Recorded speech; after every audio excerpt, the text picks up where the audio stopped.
Dear students, I'm Dr. Nusrat Gul, and today we will be discussing molecular orbital theory. So, first and foremost, we need to understand what was the need of the molecular orbital theory. Molecular orbital theory की ज़रूरत क्यों पड़ी? We know कि इससे पहले हमने valence bond theory के बारे में पढ़ा है. There were certain defects of this valence bond theory, जिसकी वजह से मॉलिक्यूलर ऑर्बिटल थ्योरी को आना पड़ा. And we can say this molecular orbital theory it was superior to this valence bond theory in many ways. जो lecture समझने के बाद, लेक्चर देखने के बाद आप लोग you can well appreciate it कि how is what it was better. So, valence bond theory fails to answer certain questions like the existence of molecular orbitals. Valence bond theory ने क्या हमें बोला सिंपली कि फॉर एग्जांपल हमारे पास hydrogen है, hydrogen molecule. Hydrogen molecule कैसे बनेगा? Hydrogen एक एटम आएगा, ठीक है जी, दूसरा एटम हाइड्रोजन का आएगा, ठीक, दे विल ओवरलैप, ठीक है, इसका एक वैलेंस इलेक्ट्रॉन, इसका एक valence electron, they will overlap और ये बनाएंगे हाइड्रोजन मॉलिक्यूल. इसने it didn't talk about the existence of molecular orbital. Molecular orbitals की इसने बात ही नहीं की, ठीक है, इसने मॉलिक्यूलर ऑर्बिटल्स के बारे में बिल्कुल कुछ नहीं बोला. तो जबकि वी नो कि जब हम किसी मॉलिक्यूल की बात करते हैं तो हमें इसके मॉलिक्यूलर ऑर्बिटल्स के बारे में बात करना लाजमी है, ठीक है. तो ये पहली वजह से थी कि जो हमारा वैलेंस बॉन्ड थ्योरी है इसने इन मॉलिक्यूलर ऑर्बिटल्स के बारे में कुछ नहीं बोला. Second, couldn't explain the magnetic nature of the molecules like it could not explain the paramagnetic nature of oxygen. ठीक है, ऑक्सीजन का इसने तो बता दिया कि दो ऑक्सीजन मॉलिक्यूल आ गए तो इन्होंने ओवरलैप करके ऑक्सीजन, दो ऑक्सीजन एटम्स आ गए, उन्होंने ओवरलैप करके ऑक्सीजन मॉलिक्यूल बना दिया. मगर ये जो ऑक्सीजन मॉलिक्यूल है it's paramagnetic in nature. Paramagnetic का मतलब कि attracted by an electric field. तो ये जो है valence bond theory it couldn't explain, ये नहीं बता पाई कि ये पैरामैग्नेटिक क्यों है, कौन सी चीज इसको डायमैग्नेटिक नहीं बना करके पैरामैग्नेटिक बना देती है, या it is not repelled rather it is attracted by magnetic field. ये थ्योरी जो है हमारी वैलेंस बॉन्ड थ्योरी इस चीज को एक्सप्लेन नहीं कर पाई. तीसरी ये एक बहुत इंपॉर्टेंट चीज थी, it couldn't predict the order of stability of different molecules like among the molecules H2 positive, H2 negative, which is more stable and which is the least.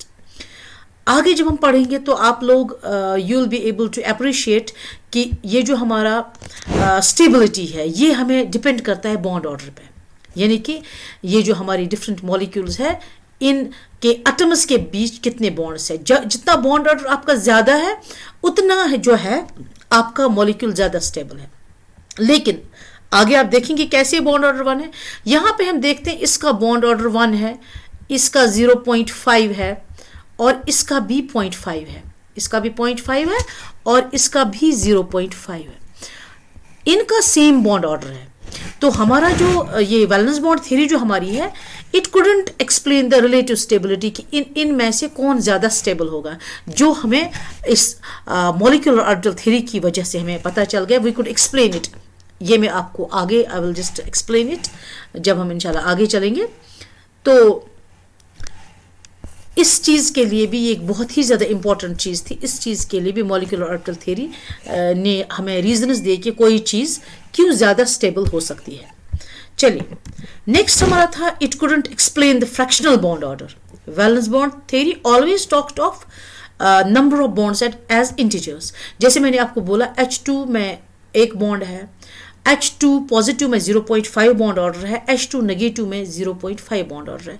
जो हमारी वैलेंस बॉन्ड थ्योरी थी जब भी ये bond order की बात करती थी तो ये 1 2 3 जैसे हाइड्रोजन में 1, ऑक्सीजन में 2, नाइट्रोजन में 3 इस तरह से बात करती थी. इट नेवर टॉक्ड अबाउट कि कभी हमारा जो बॉन्ड ऑर्डर है ये 0.5 हो सकता है, 1.5 हो सकता है. तो इस तरह से फ्रैक्शनल बॉन्ड ऑर्डर के बारे में बात नहीं करता था. It couldn't explain the existence of this fractional bond orders.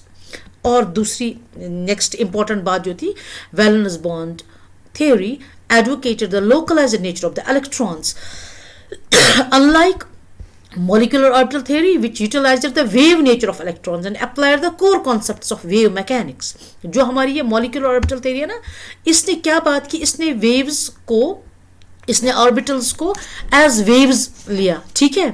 जैसे ये हमारी एक ऑर्बिटल है, ये इस तरह से है, तो दूसरा ऑर्बिटल हमारा इस तरह से हो सकता है, या दूसरा ऑर्बिटल भी ऐसे ही है, ठीक है। तो ये दोनों जो है इनमें क्या कहते हैं डिस्ट्रक्टिव इंटरफेरेंस हो सकता है, ये दोनों इन फेज है, इसमें कंस्ट्रक्टिव इंटरफेरेंस हो सकता है। ये चीज़ चीज़ बहुत ही ज़्यादा इंपॉर्टेंट है, इसको हम आगे एक्सप्लेन करेंगे। तो इसने वेव्स की बात की एज, इसने ऑर्बिटल्स की बात की एज वेव्स, जबकि हमारा जो है वैलेंस बॉन्ड थ्योरी, इसने हमेशा इनको एज लोकलाइज्ड चीज़ें, इसने वेव नेचर को एडवोकेट न करके लोकलाइज्ड नेचर की बात की, ठीक है। तो यहाँ पे भी हमारा जो क्या कहेंगे इसको, हमारा जो मॉलिक्यूलर ऑर्बिटल थ्योरी थी, it prove to be superior to this valence bond theory, ठीक है। चलिए जी, लेट्स रेज इट। तो नेक्स्ट हमारा जो है ये था कि मॉलिक्यूलर ऑर्बिटल थ्योरी ने बताया क्या, मॉलिक्यूलर एटॉमिक ऑर्बिटल थ्योरी ने बेसिकली क्या बताया, इसने बताया कि हमारा जो क्या कहेंगे, हमारे जो एटम्स है, जब एक मॉलिक्यूल बनता है, जैसे हम बात करेंगे, let us talk about this, let's talk about hydrogen या किसी भी एटम मॉलिक्यूल A2 की बात करते हैं, ठीक है। तो इसमें क्या हो जाएगा, जैसे एक A है, दूसरा A है, इसका एटॉमिक ऑर्बिटल आ जाएगा, इसका एटॉमिक ऑर्बिटल आ जाएगा, ये दो एटॉमिक ऑर्बिटल्स जो है ये ओवरलैप करेंगे, ठीक है। हमने पहले ही बोला कि ये एटॉमिक ऑर्बिटल्स जो है ये हम इनको वेव्स की तरह लेते हैं, ठीक है। अगर ये दोनों वेव्स इन फेज है, ठीक है, यानी कि क्रस्ट और क्रस्ट एक जगह, ट्रफ और ट्रफ एक जगह, तो ये जो है they will give rise to constructive interference. इसमें क्या हो जाएगी, कंस्ट्रक्टिव इंटरफेरेंस हो जाएगी, ठीक है। Constructive probability of finding an electron बढ़ जाएगी, probability of finding an electron बढ़ जाएगी यहाँ पे। और हमें क्या मिल जाएगा, इन दोनों ऑर्बिटल्स के ओवरलैप से हमें मिल जाएगा बॉन्डिंग ऑर्बिटल। क्या मिल जाएगा, बॉन्डिंग ऑर्बिटल, ठीक है, बॉन्डिंग मॉलिक्यूलर ऑर्बिटल, ठीक, बॉन्डिंग मॉलिक्यूलर ऑर्बिटल कब मिलेगा, जब ये दोनों इन फेज है और ये दोनों जो है हमारे, जैसे यहाँ पे एक इलेक्ट्रॉन है, यहाँ पे एक इलेक्ट्रॉन, ये दोनों इन फेज है, तो हमें क्या दे देंगे, ये हमें दे देंगे इन फेज, व्हाट वी से इन फेज जब होंगे, कंस्ट्रक्टिव इंटरफेरेंस करेंगे और बॉन्डिंग मॉलिक्यूलर ऑर्बिटल्स बनाएंगे, ठीक है। और इन बॉन्डिंग, ये जो बॉन्डिंग मॉलिक्यूलर ऑर्बिटल होगा, it will be more stable, ये बॉन्डिंग ऑर्बिटल मोर स्टेबल होगा, ठीक है, it will be more stable compare to these overlapping atomic orbitals, इनके मुकाबले ये ज्यादा स्टेबल हो जाएगा, ठीक है। ये हमारा एक केस हो जाएगा, सही।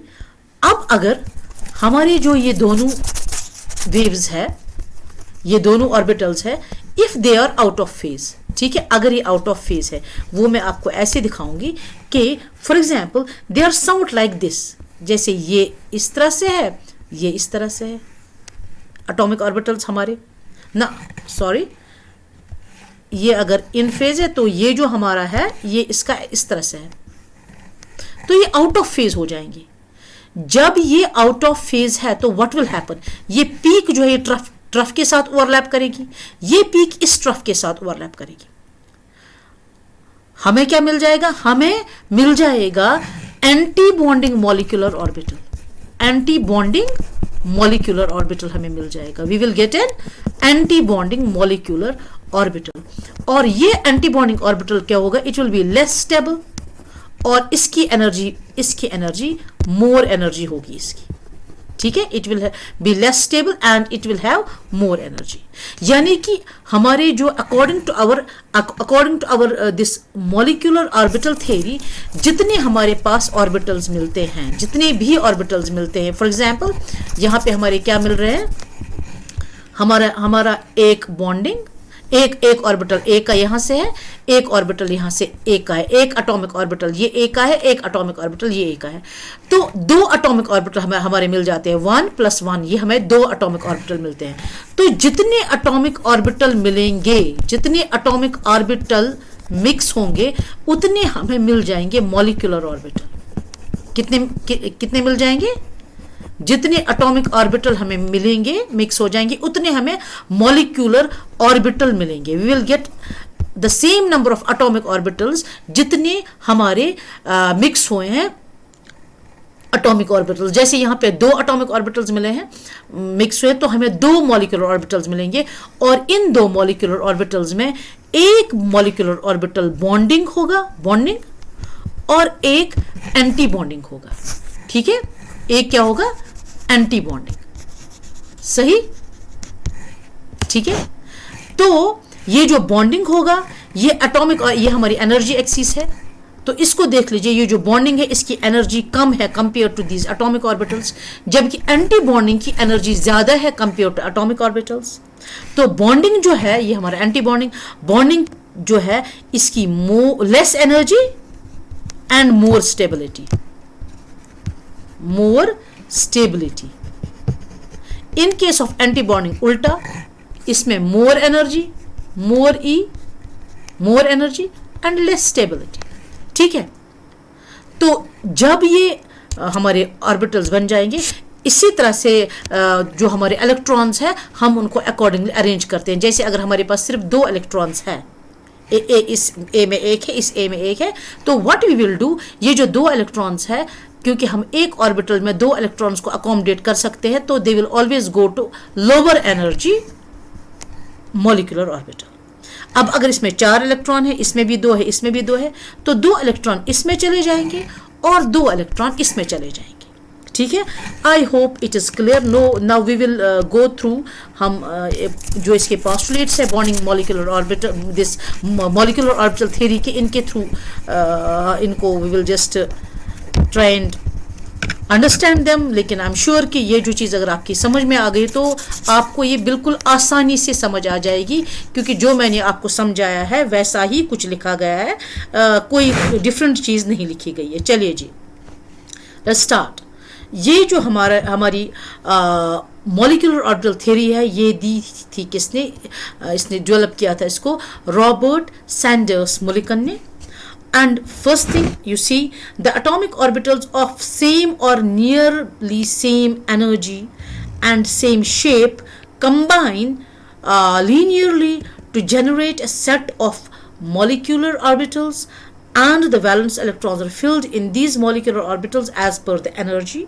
Molecular orbitals are combinations of atomic orbital wave functions. ये मैंने आपको समझा दिया है. सिर्फ एक चीज़ रह गई, और वो ये चीज़ है कि ये जो हमारे atomic orbitals है जो मिक्स होंगे, इनकी एनर्जी जो है सिमिलर होनी चाहिए. यानी कि अगर मैं ये चाहूँ कि ये एटॉमिक ऑर्बिटल और ये एटॉमिक ऑर्बिटल मिलकर के मॉलिक्यूलर ऑर्बिटल बनाएं, तो इनकी एनर्जी कंपेरेबल होनी चाहिए. यानी कि ये अगर 1s है, ये भी 1s ही होना चाहिए, तभी ये बॉन्डिंग और एंटी बॉन्डिंग मॉलिक्यूलर ऑर्बिटल बनाएंगे. अगर ये 1s है और ये 2s है, तब ये नहीं बनाएंगे, क्योंकि इनकी एनर्जी जो है, द एनर्जी इज डिफरेंट. जब एनर्जी डिफरेंट होती है, तब जो हमारे एटॉमिक ऑर्बिटल्स है ये ओवरलैप नहीं कर पाते, ये मिक्स नहीं हो पाते to form the molecular orbitals. तो ये चीज़ बहुत इंपॉर्टेंट हो जाती है कि इसकी सेम और नियरली सेम एनर्जी होनी चाहिए. ठीक है, ओके. जैसे हमारा S जो है, ये PX या PY के साथ नहीं ओवरलैप कर सकता है, ऑल्दो ये PZ के साथ कर सकता है. इनकी थोड़ी सी सिमिलर एनर्जी है.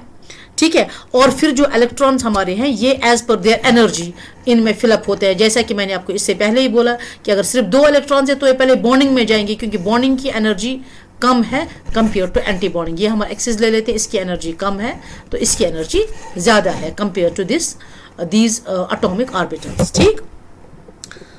I hope it is clear, आपको ये चीज़ समझ आ गई है.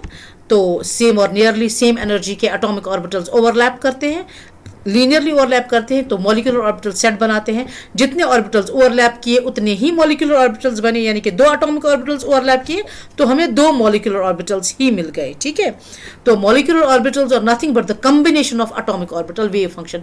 ये मैंने आपको समझा दिया है कि हम इसको एक वेव फंक्शन से रिप्रेजेंट करते हैं. इन एटॉमिक ऑर्बिटल्स को, इनकी मिक्सिंग को फिर हम जो हमारे हैं कॉम्बिनेशंस के, इनको हमें मॉलिक्यूलर ऑर्बिटल्स इन्हीं से मिलते हैं.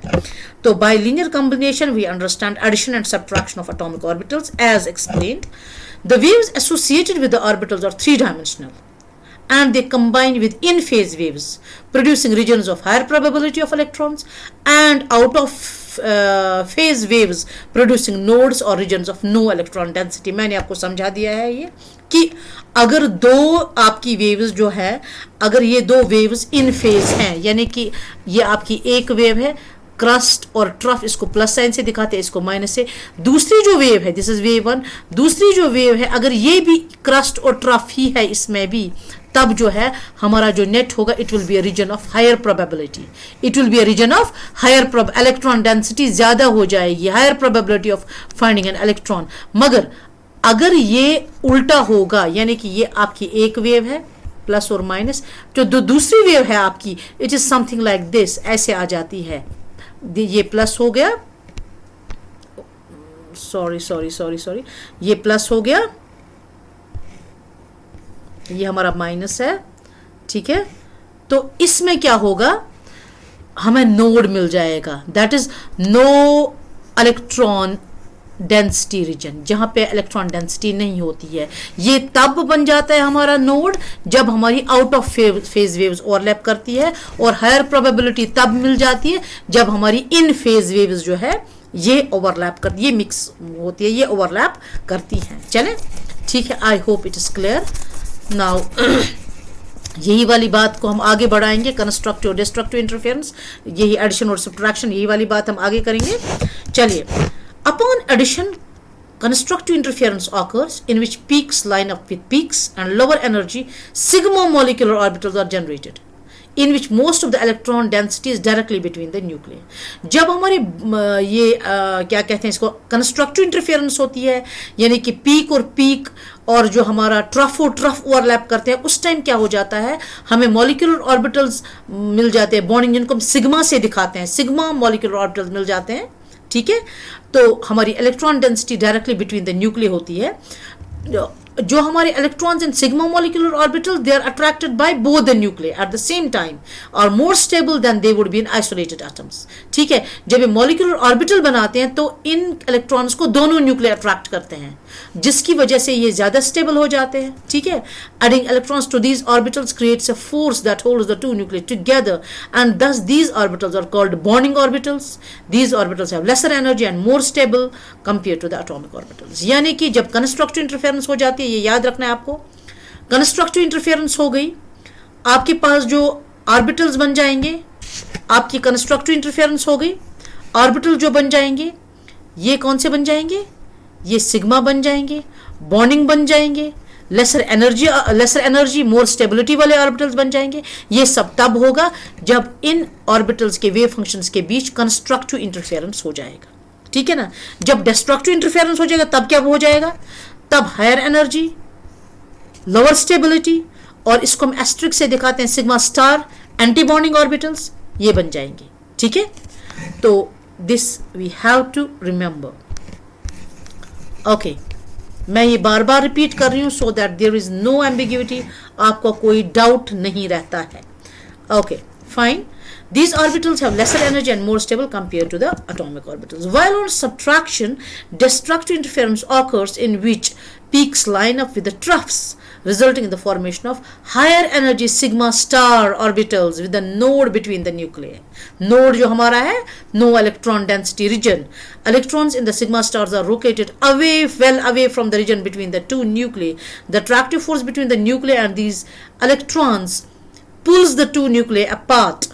ठीक है, दो न्यूक्लियर को अपार्ट कर देता है, बीच में region of no electron density या नोड बन जाता है। Hence these electrons orbitals are called anti-bonding orbitals. These orbitals have more energy and are less stable compared to the atomic orbitals already explained. The number of molecular orbitals generated is equal to the number of atomic orbitals that combine together. यानी कि मैंने आपको बार बार समझाया कि अगर आपका 1s है, एक s और एक s, वो दो ऑर्बिटल्स बनाएंगे। अगर इसके बजाय p है, 3p है, यहाँ ये समझाए 2p ऑर्बिटल्स, यहाँ से हम हमारे 2p ऑर्बिटल्स और 3, तो व्हाट दे विल डू, ये हमें 6 ऑर्बिटल्स बनाएंगे, ठीक है जी। Not able to draw very clearly, ये हमें 6 ऑर्बिटल्स बनाएंगे, ठीक है। 2 यहाँ पे हमारे पाई, 1 सिग्मा, ठीक है, ये 3 नीचे बनाएंगे, 3 बॉन्डिंग बनाएंगे, और इसी तरह से ये 3 जो है ये 3 एंटी बॉन्डिंग भी बनाएंगे, 2 हमारे पाई और 1 सिग्मा। यानी कि यहाँ पे हमारे p ऑर्बिटल्स 6 मिक्स हो गए, तो हमारे ये कितने बन गए, हमारे जो है मॉलिक्यूलर ऑर्बिटल्स ये 6 ही बन गए। 3 इसमें से बॉन्डिंग लोअर एनर्जी और 3 इसमें से anti bonding. I hope it is clear. ठीक है, ये आगे आपको फिगर से क्लियर हो जाएगा, because I am not able to draw very clearly. चलें, ठीक है।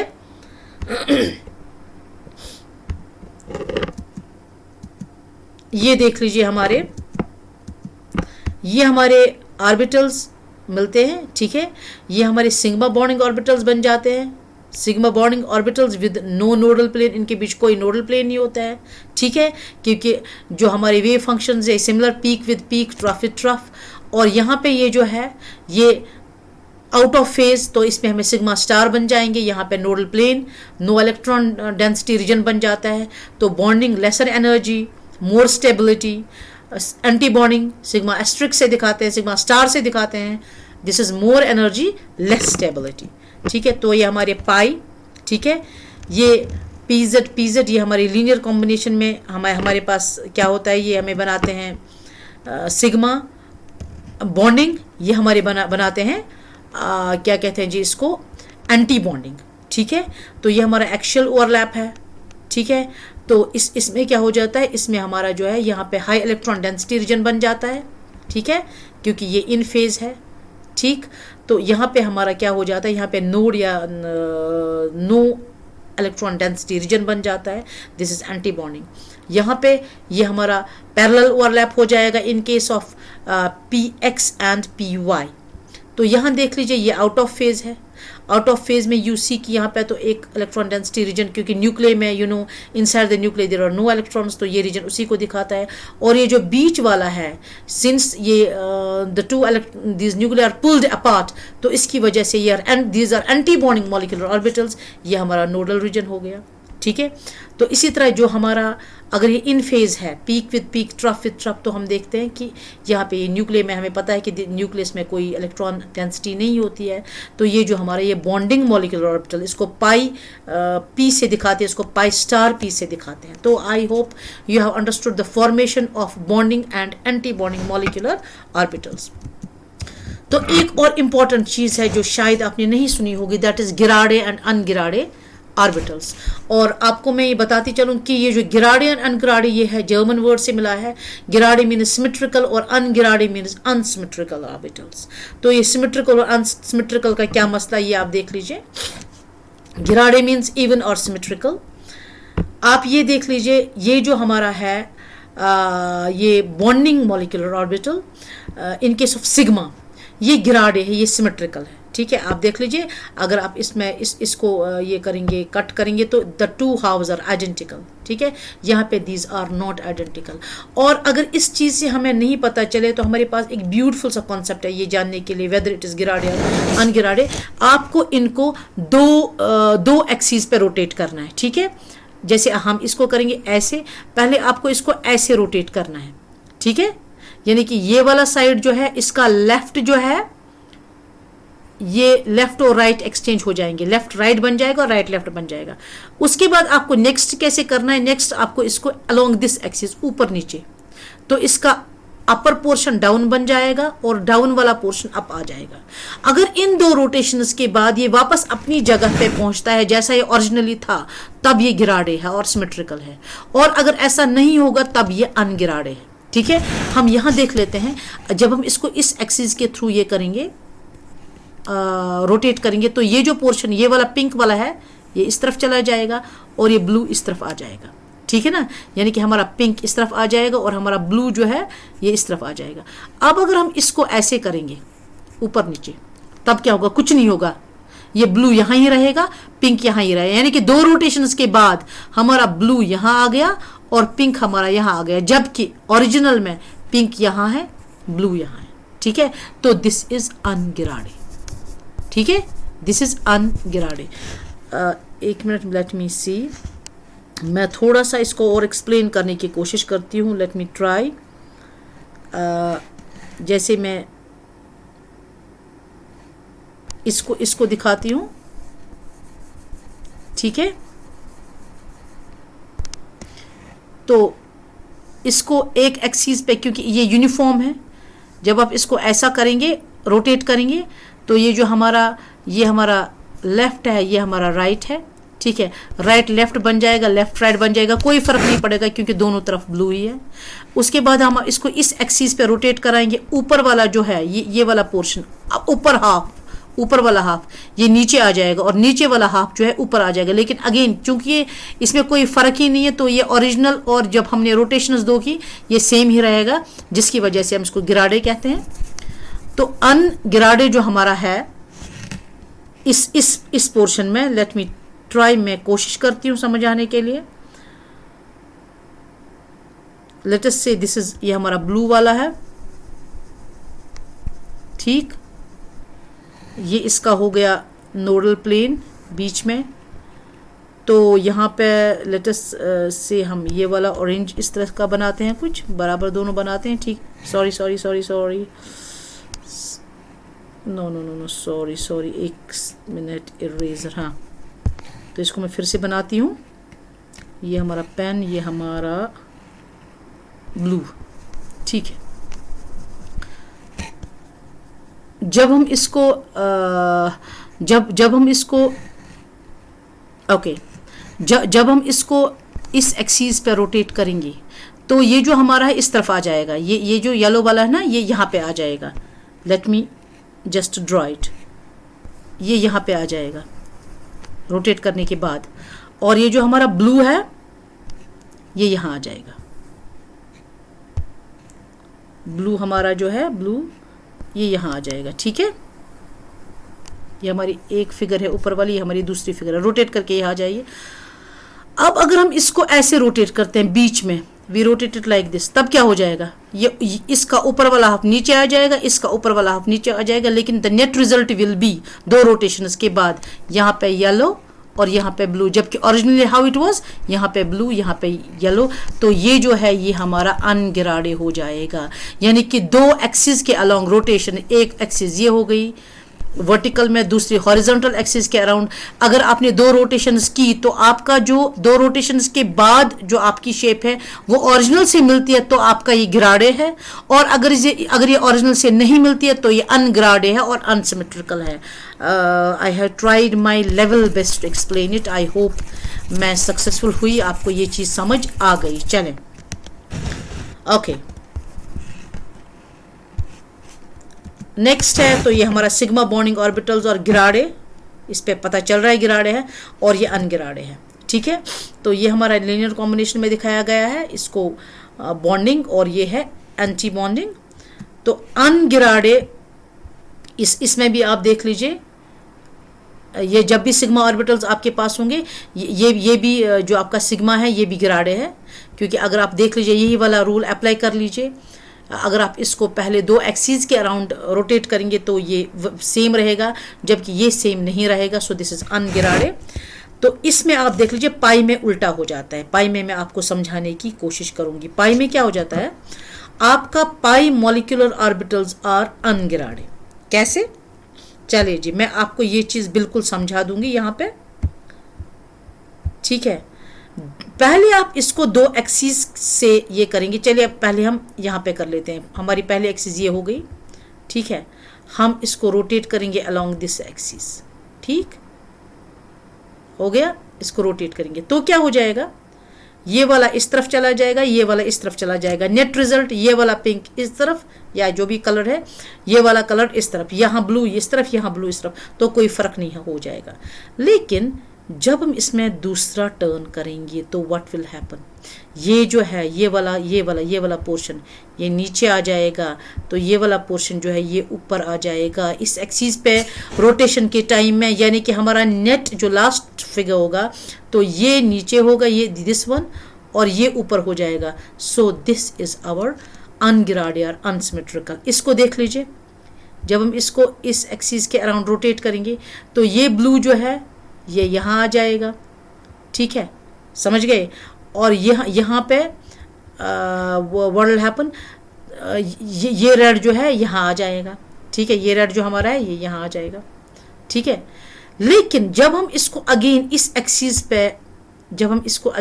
एक्सिस पे रोटेट करेंगे तो व्हाट विल हैपन, ये ब्लू यहाँ था, अब ये नीचे चला जाएगा, फिर से यहाँ पे ब्लू, ये रेड इस तरफ था, अब ये नीचे चला जाएगा। तो फाइनल हमारा क्या होगा, जो हमारा मॉलिक्यूल होगा 2 रोटेशंस के बाद, it will be completely like this only. So this is gerade. तो आपको ये याद रखना पड़ेगा कि सिग्मा बॉन्डिंग ऑर्बिटल्स गिराडे होते हैं, जबकि एंटी बॉन्डिंग अनगिराडे। जबकि पाई में उल्टा होता है, पाई बॉन्डिंग मॉलिक्यूलर ऑर्बिटल्स अनगिराडे होते हैं, जबकि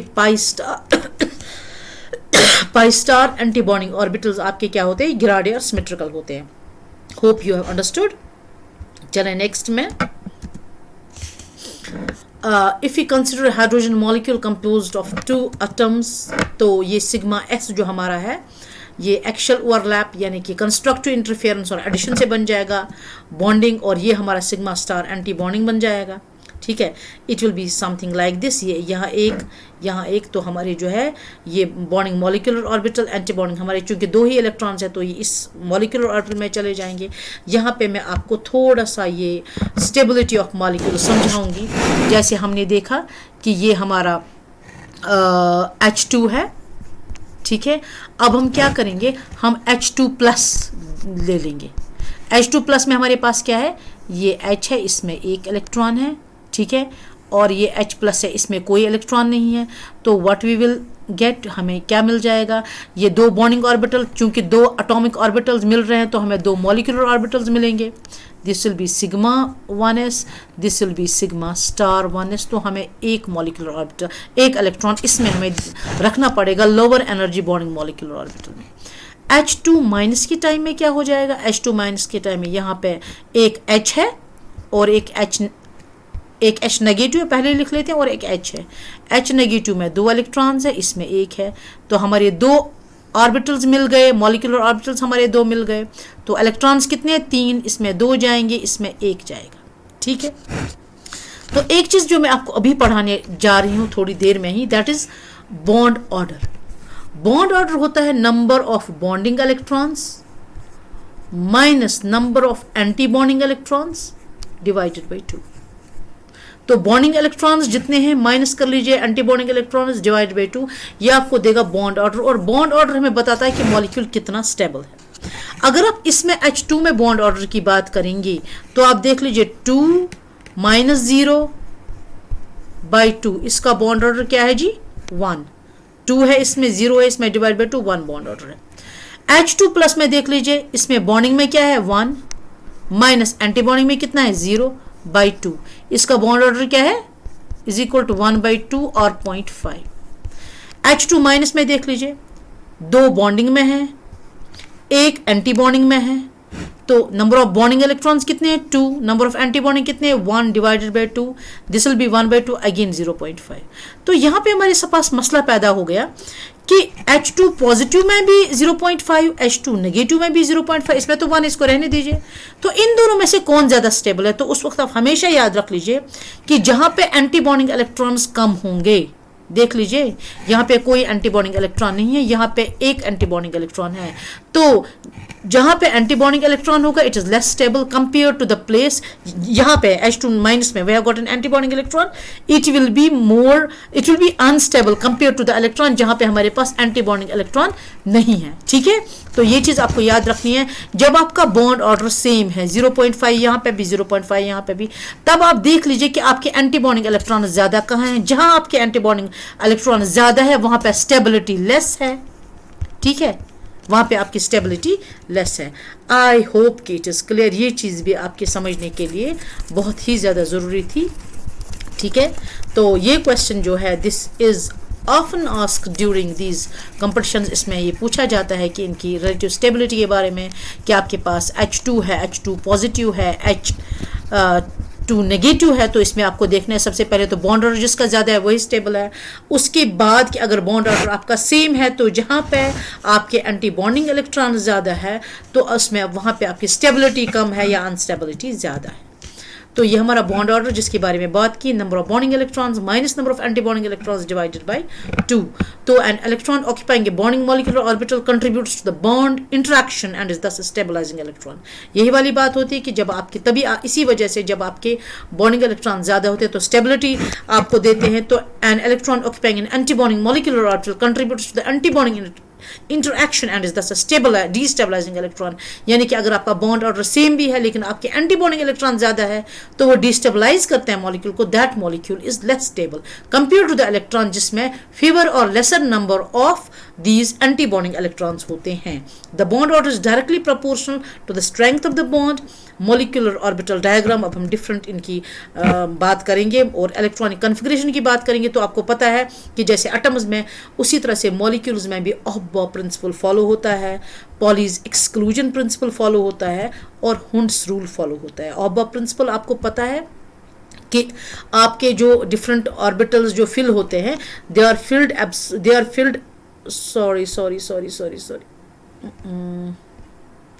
field as per the energy.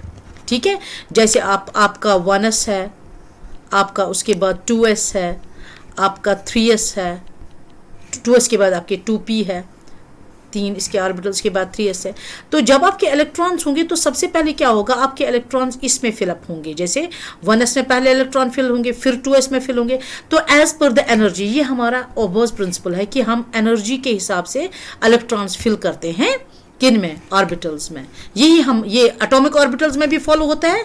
इसी तरह मॉलिक्यूलर ऑर्बिटल्स में भी हम सिमिलरली ऐसे ही करते हैं कि एज पर द एनर्जी. लेकिन इसमें हमें पता है कि हमारे पास 1s 2s नहीं होते, sigma 1s sigma star 1s, सही. इसी तरह से sigma 2s sigma star 2s, इसी तरह से 2p के भी ऑर्बिटल्स. लेकिन अगर हमारे पास डिजेनरेट ऑर्बिटल्स है, डिजेनरेट ऑर्बिटल्स है यानी कि ये 3 ऑर्बिटल्स 2 p हमारे ऑर्बिटल्स 2p के 3 ऑर्बिटल्स, इनकी सेम एनर्जी है. इस वक्त हम क्या करते हैं जब हमारे पास एक इलेक्ट्रॉन है तो जो दूसरा इलेक्ट्रॉन आएगा तो उसको हम क्या करेंगे, हम उस इलेक्ट्रॉन को इसमें नहीं डाल करके दूसरे में डालेंगे और उसके बाद तीसरे में डालेंगे. ठीक है, जब ये तीनों फिल हो जाएंगे तब हम दूसरा इलेक्ट्रॉन फिल करने की कोशिश करेंगे. ठीक है. This is as per our Hund's rule कि पहले डिजेनरेट ऑर्बिटल्स में एक इलेक्ट्रॉन जाएगा. ठीक है, तो उसके बाद हम जो दूसरा इलेक्ट्रॉन है, दूसरा इलेक्ट्रॉन जो है डिजेनरेट ऑर्बिटल जब हाफ फिल्ड हो जाएंगे उसके बाद हम तीसरे ऑर्बिटल में जाएंगे. तो और हमारा पॉलीज एक्सक्लूजन प्रिंसिपल क्या है कि हमारे अनपेयर्ड इलेक्ट्रॉन्स है. जब हमारे पास सिर्फ 3 इलेक्ट्रॉन्स हैं तो हम तीनों को एक एक करके फिल करते हैं. तो इस अनपेयर्ड इलेक्ट्रॉन्स हमें स्टेबिलिटी देते हैं. लेकिन जब ये तीनों फिलअप हो गए, अगर हमारे पास अनपेयर्ड इलेक्ट्रॉन भी है तो हम उसको 3s में लेना है, यहाँ पे नहीं लाना है. इस ऑर्बिटल में we can not fill up more than 2 electrons. Reason being कि as per this Pauli's exclusion principle जो है उसके हिसाब से जो ये 2 इलेक्ट्रॉन्स है इनके all the 4 quantum numbers can not be equal. जैसे अब 2p की बात करते हैं, इनका n जो है ये 2px की फॉर एग्जाम्पल बात करेंगे, n l और m इनका principal quantum number, angular momentum या अजीमुथल क्वांटम नंबर और मैग्नेटिक क्वांटम नंबर. ठीक है, तो ये तीनों क्वांटम नंबर सेम है. लेकिन इनका जो चौथा क्वांटम नंबर है स्पिन, इसका 1/2 है, इसका -1/2, इसका +1/2 है, इसका -1/2 है. तो अगर हम इसमें तीसरा इलेक्ट्रॉन डालते हैं तो ये तीसरा इलेक्ट्रॉन या तो हमें अप स्पिन में डालना पड़ेगा या डाउन स्पिन में. तो उसमें क्या हो जाएगा, इस वक्त तो इनमें सिर्फ इन दोनों इलेक्ट्रॉन में सिर्फ स्पिन का फर्क है. लेकिन अगर हम अप स्पिन या डाउन स्पिन वाला डाल देंगे तो वो या तो इसके जैसा होगा या इसके जैसा होगा. दैट मीन्स कि 2 इलेक्ट्रॉन्स इसमें सिमिलर हो जाएंगे. तो हम तो कहते हैं कि 2 इलेक्ट्रॉन्स के चारों क्वांटम नंबर सेम नहीं हो सकते, तो क्लैश हो जाएगा ये पॉलीज एक्सक्लूजन प्रिंसिपल के साथ. तो कहने का मतलब ये है कि जिस तरह से हम ये रूल्स फॉलो करते हैं किसमें, एटॉमिक ऑर्बिटल्स में, सिमिलरली हम ये रूल्स फॉलो करते हैं इन मॉलिक्यूलर ऑर्बिटल्स में भी जब हम इलेक्ट्रॉन्स को इनमें फिल करते हैं डिफरेंट मॉलिक्यूलर ऑर्बिटल्स में. चलिए जी, ठीक है, I hope it is clear. Okay, next हमारा है तो अब हम डायग्राम्स बनाएंगे. ये हमारा एनर्जी लेवल डायग्राम इसका मॉलिक्यूलर ऑर्बिटल का, इसमें 1s में 2 इलेक्ट्रॉन है, यहाँ पे भी एक हीलियम का 1s ये है, एक दूसरे हीलियम का ये 1s है। तो 2 एटॉमिक ऑर्बिटल्स 1 and 2, रुकिए 1 and 2, ओके, ये हमारे 2 एटॉमिक ऑर्बिटल्स हैं, दो हीलियम्स है, ये एक हीलियम, ये एक हीलियम, इनके 2 एटॉमिक ऑर्बिटल्स मिलते हैं, मिक्स होते हैं, तो हमारे पास 2 मॉलिक्यूलर ऑर्बिटल बन गए, ये और ये। इसकी एनर्जी लेसर है compare to the atomic orbitals, तो ये क्या है, ये बॉन्डिंग है, और इसकी एनर्जी मोर है, तो ये क्या है, ये एंटी बॉन्डिंग है। 4 इलेक्ट्रॉन्स है, पहले हम 2 इलेक्ट्रॉन्स इसमें फिल करते हैं, 2 बचते हैं तो इसमें फिल करेंगे, ठीक है, समझ गए। तो अगर हम बॉन्ड ऑर्डर की बात करेंगे तो number of bonding electrons 2, number of anti bonding electrons 2, तो divided by 2 that will be 0, bond order is 0, इसका मतलब He2 पॉसिबल नहीं है, ठीक है जी। चले नेक्स्ट हमारा लिथियम है। इसमें आप देख लीजिए, लिथियम में 1s, let me take the laser pointer, ये हमारा 1s में, लिथियम में हमें पता है 1s2 2s1, ये एक लिथियम आटम, 1s2 2s1 दूसरा लिथियम आटम, तो ये 1s2 एक लिथियम का, 1s2 दूसरे लिथियम का, इन्होंने 2 मॉलिक्यूलर ऑर्बिटल्स बनाए, बॉन्डिंग और एंटी बॉन्डिंग, 4 इलेक्ट्रॉन्स टोटल, 2 + 2 4, 2 यहाँ गए 2 यहाँ गए, ठीक है जी। तो इसी तरह से यहाँ पे 1 और 1, तो 2 यहाँ पे गए, ठीक है। तो चूंकि 2 ही है, एंटी बॉन्डिंग में कुछ भी नहीं जाएगा, तो इसी तरह से आप इसका बॉन्ड ऑर्डर निकाल सकते हैं, number of bonding electrons minus number of anti bonding electrons. इसी तरह से बेरिलियम का, बेरिलियम में आपके पास 2 इलेक्ट्रॉन, सबसे पहले आपको एक बेरिलियम का 1s लेना है, ठीक है, तो दूसरे बेरिलियम का भी 1s लेंगे, तो बेरिलियम जो है ये मॉलिक्यूलर ऑर्बिटल बॉन्डिंग और एंटी बॉन्डिंग बनाएगा। इसी तरह से 2s 1s 2s एक बेरिलियम का, 1s 2s दूसरे बेरिलियम का। हमें पता है कि यहाँ पे भी 2 इलेक्ट्रॉन्स है, 1s में भी 2s में भी 2, तो यहाँ पे भी 2, यहाँ पे भी 2, तो हमारे पास इन 4 इलेक्ट्रॉन्स को हम इन 2 मॉलिक्यूलर ऑर्बिटल सिग्मा और सिग्मा स्टार में डिस्ट्रीब्यूट करेंगे, इन 2 को सिग्मा 2s और सिग्मा 2s स्टार में डिस्ट्रीब्यूट करेंगे, 2 बॉन्डिंग और 2 एंटी बॉन्डिंग में। बॉन्ड ऑर्डर आपको मैंने समझा ही दिया है कैसे निकालना है। तो हमारे पास बोरान का भी यही हाल है, हमें पता है बोरान जो है हमने 1s का नहीं दिखाया है इसमें, तो हम सिर्फ वैलेंस शेल का दिखा रहे हैं, क्योंकि 1s में बॉन्डिंग और जो एंटी बॉन्डिंग बराबर हो जाते हैं जो इनर सेल्स में, तो इसलिए हम ये इतना ही दिखाते हैं, otherwise we can very well show 1s का भी दिखा सकते हैं। तो इसी तरह से हम 2s और 2p, 2s में 2 इलेक्ट्रॉन्स, यहाँ पे 2s में 2 इलेक्ट्रॉन्स, ये sigma star 2s, sigma 2s, this is sigma star 2s। इसी तरह से यहाँ पे 2p में 1, यहाँ पे 2p में 1, और यहाँ पे आपको बहुत ही ज़्यादा ध्यान देने की बेइंतहा ज़रूरत है, यहाँ पे आप ध्यान दीजिएगा। तो ये जो हमारे 2px 2py और 2pz है, ठीक है, क्या क्या है हमारे पास, ये हमारे पास 3 ऑर्बिटल्स है, 2px 2py 2pz, सही, हमारे 2px 2py और 2pz, यहाँ से भी हमारे 2px 2py और 2pz। ये क्या बनाएंगे, ये बनाएंगे ऑब्वियसली 6 एटॉमिक ऑर्बिटल है, तो ये बनाएंगे 6 मॉलिक्यूलर ऑर्बिटल। ये नीचे 3 बनाएंगे, इसमें से 2 डिजेनरेट होंगे, और ऊपर भी 3 बनाएंगे, 1 2 और 3। अब आपको ये बहुत ज़्यादा ख्याल रखना, यहाँ पे ये गलत हो गया है, तो लेट मी करेक्ट इट। ये सिग्मा नहीं है, ये यहाँ पे पाई है, दिस इज पाई 2px और पाई 2py, this is pi 2pz, ठीक है। आपको ये याद रखना है कि यहाँ पे 2 पाई और 1 सिग्मा बन जाएगा, लेकिन 2 तरीके हो सकते हैं, ठीक है।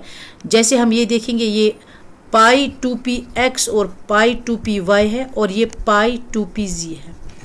ऊपर वाले में तो खैर कोई फ़र्क नहीं होता, 2px पाई 2py और पाई 2pz, ये हमेशा पाई 2px और पाई 2py नीचे होते हैं, पाई 2pz ऊपर होता है, यानी कि एंटी बॉन्डिंग में पाई 2px और 2py slightly laser energy then 2pz, लेकिन यहाँ पे फ़र्क हो जाता है। जो हमारा ये है बॉन्डिंग में जो हमारे पाई 2px और पाई 2py, ये अप टू नाइट्रोजन ये नीचे होते हैं, इनकी एनर्जी लेसर होती है, और पाई 2pz जो है ये ऊपर होता है, ठीक है, नाइट्रोजन तक। जैसे मैंने आपको बताया, यहाँ पे बोरान के टाइम में आप देख लीजिए पाई 2px पाई 2py, इसके बाद पाई 2pz।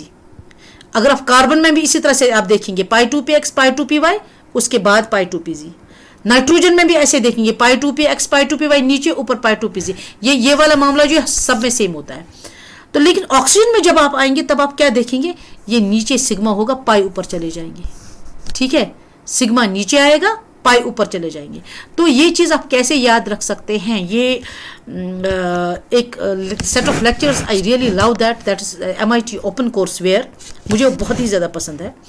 तो उसमें जो प्रोफेसर थे वो उन्होंने कहा कि ये मुझे बहुत ही अच्छा लगा याद रखने के लिए कि when you are below 8 years, जब आप 8 ईयर्स से छोटे हैं तब आप क्या करते हैं, आप पहले पाई ढूंढते हैं, ठीक है ना, पाई स्वीट डिश टाइप थिंग।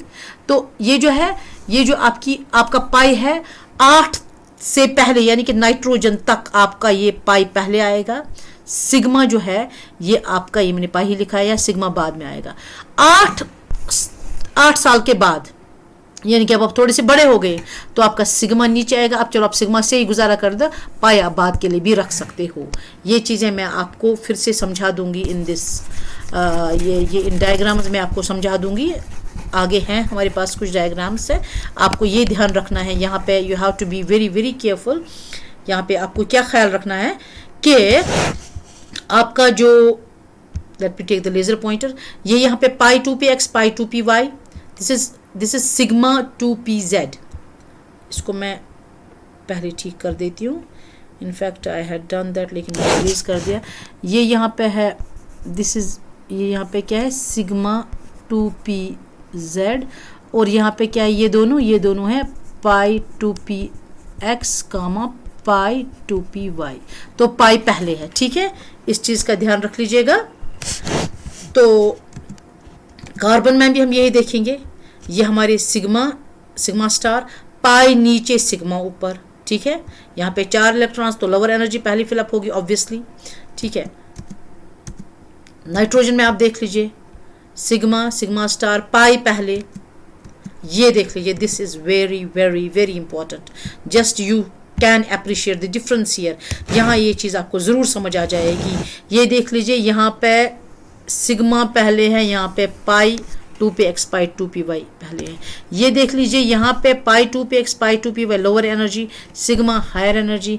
यहाँ पे आपका क्या है, यहाँ पे आपका सिग्मा 2pz पहले है, उसके बाद फिलअप होते हैं इंटू 2py। ये चीज़ आप याद रख लीजिएगा कि 7 तक या 8 से पहले पाई पहले है, और 8 और 8 के आगे पाई बाद में है, पाई बाद में है। You can wait for pi, you can have after 8 years you can have pi later, after 8 years you can have pi later, या ये स्वीडिश लेटर, ठीक है, स्वीडिश लेटर, ठीक है। लेकिन जब छोटे बच्चे होते हैं वो क्या करते हैं, 7 साल तक हमें पाई ही पहले चाहिए, पाई फर्स्ट, स्वीडिश फर्स्ट, ठीक है। ये बहुत कन्फ्यूजन होता है बच्चों को इन द एग्जामिनेशन। तो अगर आप इस चीज़ को याद रखेंगे तो इट में save you at the time of examinations. ये आपको ये चीज़ उस टाइम अच्छी लगेगी कि हमने सही टाइम पे याद किया, एंड हमें एक अच्छी सी ट्रिक से याद कर लिया है। आई होप ये जो आपका मॉलिक्यूलर ऑर्बिटल थ्योरी का किस्सा है, I hope it is clear, and I hope you will be able to solve questions based on bond और स्टेबिलिटी वगैरह। तो this is all about molecular orbital theory, और इसकी क्या ज़रूरत पड़ गई। वन मोर थिंग, एक चीज़ मैं आपको और समझा दूं जो मैंने बात की थी इससे पहले कि ये जो हमारा ऑक्सीजन है पैरामैग्नेटिक नेचर, जो वो नहीं बोल पाया था, जो हमारा वैलेंस बॉन्ड थ्योरी नहीं बोल पाया था, ये जो हमारे अनपेयर्ड इलेक्ट्रॉन्स है ये इसको पैरामैग्नेटिक बना देते हैं, ठीक है। जब आप मॉलिक्यूलर ऑर्बिटल थ्योरी पढ़ेंगे, ये डायग्राम बनाएंगे, ठीक है, और ये अनपेयर्ड इलेक्ट्रॉन्स आप देखेंगे तो आप ये कह सकते हैं कि ये पैरामैग्नेटिक है। इस तरह से इसने ये वाला नेचर भी एक्सप्लेन कर दिया कि हमारा जो ऑक्सीजन है ये पैरामैग्नेटिक क्यों है और कैसे है, ठीक है। I hope this is clear. तो I hope I have been able to convey this information to you in a fruitful way, ठीक है। If you like my lectures please subscribe, share और लाइक ज़रूर करें। Thank you once more.